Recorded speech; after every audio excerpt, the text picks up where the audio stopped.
There are so many different styling routines for wavy and curly hair out there that it's kind of crazy. But I think a lot of us, when we find a routine that works for us, really just kind of sink into it and stick to it. But I think it's really good to experiment every now and then. I think it's good to try a new styling routine because you might be surprised. You might actually find that your hair responds better to something that you didn't even expect. So that's what I'm doing today. I am going to try another YouTuber's curly wavy hair routine and see if it works for my hair.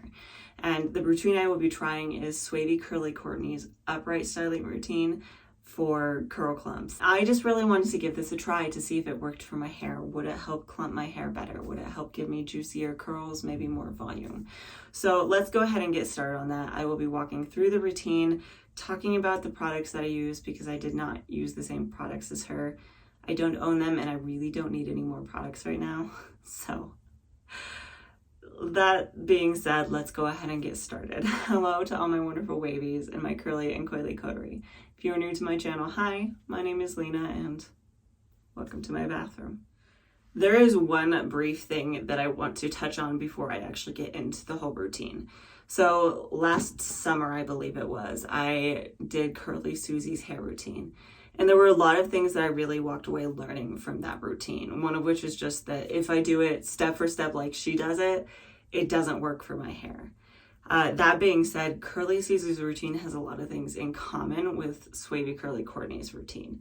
And the main thing that made me kind of hesitant about this routine was the fact that it's all done in the shower with pretty much soaking wet hair. And after doing the routine for Curly Susie, I realized that my hair just doesn't necessarily like being super wet when styling it. My best guess is it's because I have low porosity hair. The product has a much harder time holding on to my strands. And so when it's so wet like that, when I scrunch, it just scrunches all of the product right out. So that being said, I took what I had learned from Curly Susie's routine and I kind of applied it to this routine as well. And I will touch on that as I go through this routine, the things that I took into consideration, the things that I did that were maybe a little different than I would have done if I was just following Courtney's routine. Hopefully these tips will help you use this routine to its best advantage. That being said, let's go ahead and get into the actual routine. The first thing to note about this routine is that you're doing all of this in the shower, so you want to make sure to take all of your products in with you, up to your gel. The other thing to note really quick is that you will need some sort of brush. It doesn't have to be a specific type of brush. I think Courtney uses the perfect hair care brush, but just use what you have available to you. You could use a Denman brush, you could use a detangling brush, whatever you have. That being said, let's go ahead and hop into this routine. So obviously the first thing we're gonna do is we're gonna really wet our hair down and make sure it's wet all the way through. The next thing we wanna do is we're gonna go in with our shampoo. And the shampoo that I chose for this routine was the African Pride Olive Miracle 2-in-1 shampoo. I know when Courtney did this routine, she did a drugstore routine, so I kind of just decided to do the same. So I went in with my shampoo and I really just worked it into my scalp until there was a really nice lather. There are a few times I did have to go in with a little bit more product, kind of like on the back underside of my hair. And then I had to add water one more time just to really make sure I had enough to work with to give me a good lather. And then I used the pads of my fingers to really just scrub up my scalp, but not too vigorously, just still kind of being gentle with it. Once I was sure that my scalp had been cleansed, I kind of milked the foam through the lengths of my hair and just kind of did that to help remove any small amount of buildup that might be along the lengths. After I was done with my shampoo, I went in with a conditioner. Now, if you saw my last video, you know that the conditioner I used after my last routine did not work great for me. It actually kind of dried my hair out. So this time around, I did actually decide to go in with a deep conditioner. And the deep conditioner that I chose was the Shea Moisture Purple Rice Water Strength and Color Care Mask. So this is a very thick mask, so I definitely had to work this between my hands for a while before applying it to my hair. But once I was sure that it was warmed up, I kind of gathered all of my hair almost like it was a ponytail and then ran it over the lengths. And then I kind of worked from side to side, slowly moving up the lengths of my hair to detangle it until I got to the top. It did take me a little while to detangle my hair because my hair was pretty knotted at this point, probably partially just because it was so dry. But I did finally get there. So once I was sure that my hair was 100% detangled, that's when I went in with my brush. And the brush that I did decide to use was a tangle teaser. So I used this just to really make sure that the product was evenly distributed throughout my hair. And then once I was sure that I had that beautiful mask all the way through, all of my strands were covered and were gonna get the benefit, I went in and I squished to condition. So I cupped my hair under the water, gathered a little bit in my hand, and then brought it up to my scalp and squished it just to work that water back in and really make sure I get a good dose of moisture. The instructions on this mask do say to leave it in for 5 minutes, so that is what I did at that point. I left this product in my hair for 5 minutes, and then I came back and I rinsed it all out and made sure that all of the product was gone.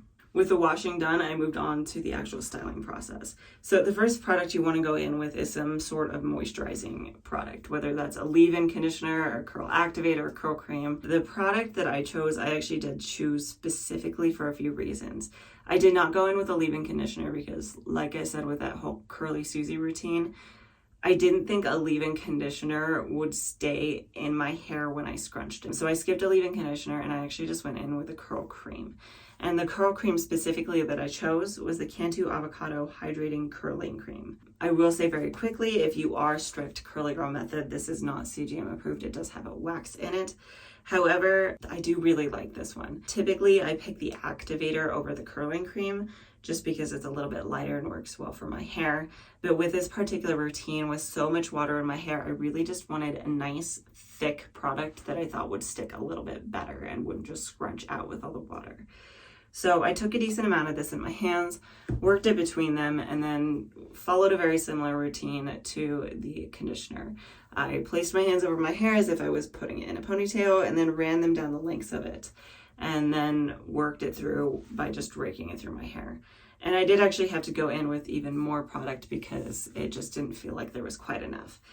Once I felt like I had enough product, again, I went in with my tangle teaser and just made sure to distribute it evenly throughout my hair. Following that, I pretty much squished to condition again. You cup your hands under the flowing water and then scrunch your hair towards your scalp and kind of flip it back and forth a little bit, still kind of keeping it behind your back, but going back and forth until you feel like you have enough moisture in your hair and you have some good definition. So once I felt like I had some good definition, that's when I went in with a gel. Again, I chose a gel specifically for its consistency because I didn't want one that was too liquidy. So the gel that I chose was the Cantu Avocado Hydrating Gel. And this is a pretty thick consistency. It's almost more Jello-like than anything. So I took some of this between my hands, again, working it together before just glazing it over my hair. And I just kind of, again, worked back and forth, adding more gel until I felt like hopefully, possibly, this could be enough gel. And I did that until I was convinced enough that there was enough gel in my hair. And then I went in with a cotton t-shirt and I micro-plopped my hair. Once I was done micro-plopping, I moved out of the shower finally and went to go diffuse my hair. And I followed a very similar routine to what Courtney says she does, and I just pixie diffused until it was dry. I used low to medium heat, kind of switching back and forth between the two, and a high speed on my blow dryer. I will make a confession here.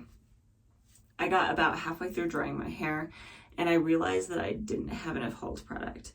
I wasn't getting any sort of cast, and I didn't feel like there was enough hold.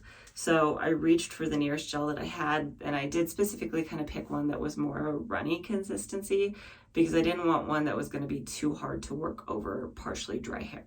So I did choose the BioTerra Defining Gel because of its runny consistency. And I just glazed that over my hair, and I did not scrunch it in. I just glazed it, and then I continued with the pixie diffusing until it was 90% dry. And then at that point, I did clip my hair back to keep it from falling in my face and to help it just dry in that backwards position. And I went about my day. So here we are. I am now 100% dry. It has been several hours now. Before I scrunch it though, I kind of briefly want to touch on my hopes and my fears for this particular routine. My hopes for this particular routine were that by working backwards like that, it was going to do one of two things. It was going to help with volume, and two, it was going to help with a big problem that I have. My hair kind of grows in a forwards direction, so it just constantly falls in my face and it drives me absolutely nuts. So my hope was that by working backwards through the entire routine, just constantly directing it that way, away from my face, it would be less likely to fall on my face even without clips in it. And then there was one last hope that I really had for this, which is that I've had a lot of really scraggly pieces that don't want to clump very well up top lately.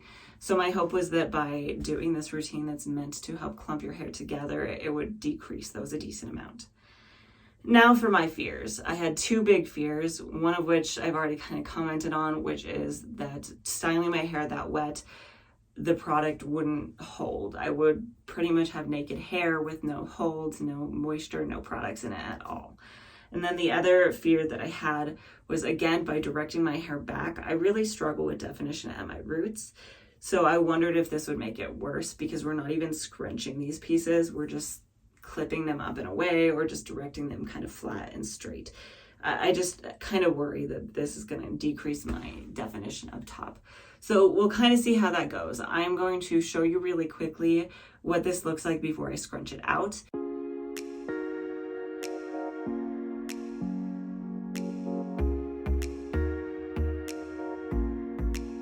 All right, I'm gonna go ahead and scrunch my hair out really quick, and the oil I'm gonna use to do it is the Not Your Mother's Curl Talk Treatment Oil.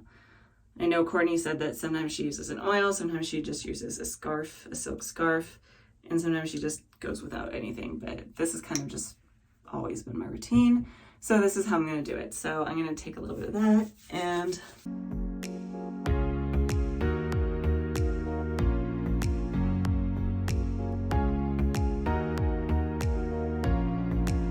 right, these are my final results.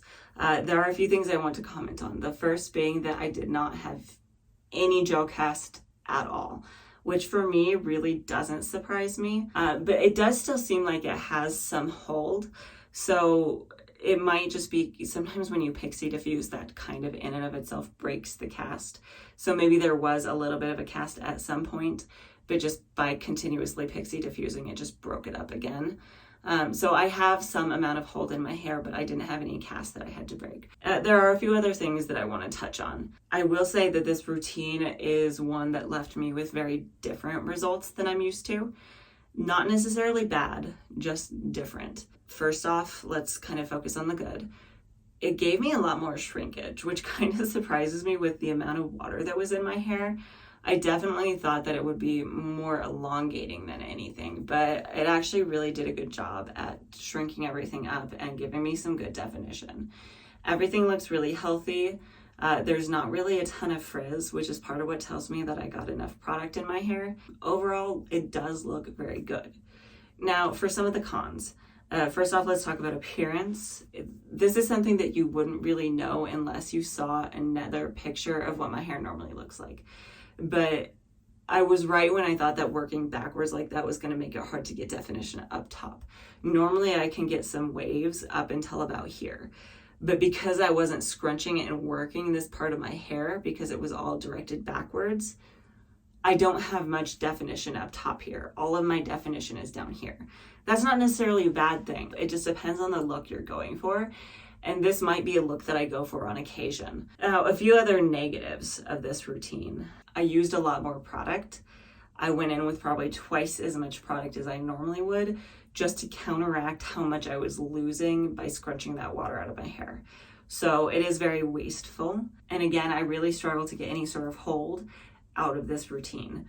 What I would probably be more likely to do if I continued to do this in the future, maybe I would put some gel on my hair, and then I would microplop, and then immediately after that would add more gel. Or I know Courtney has also said that she likes to layer a lighter hold gel and then a harder hold gel. So maybe a harder hold gel would just have a better time sticking to my hair. So that might be something that I would consider. The other thing that is worth taking into account is because you're styling your hair so wet like that, it's hard to microplop as much of it out, which means for me, it took about 10 more minutes to dry my hair. So instead of 30 minutes to blow dry my hair, it took 40 minutes to blow dry my hair, which is not ideal. All is said and done, would I recommend this routine? I would say definitely yes. If you have a looser curl pattern or wavy hair, this kind of routine works really well for definition that a lot of us really struggle with. I think there are a few minor changes that I would make. Like I said, I would glaze the gel over my hair after microplopping.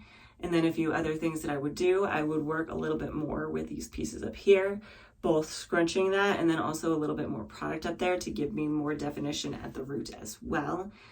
And then the last thing I do, which she did actually recommend, it was just something I chose not to do, would be to hover diffuse for just a little bit before you pixie diffuse to give me that gel cast first. That being said, I am really happy with these results. They turned out really good and really uniform and consistent, which I think is really nice as well. So if you are interested in this kind of routine, definitely give it a try. If you like my results, give me a thumbs up. If you like content like this, subscribe. It helps me out a ton. And I do post a new video every Tuesday, just any kind of curly hair related topic. That being said, hopefully I will see you again.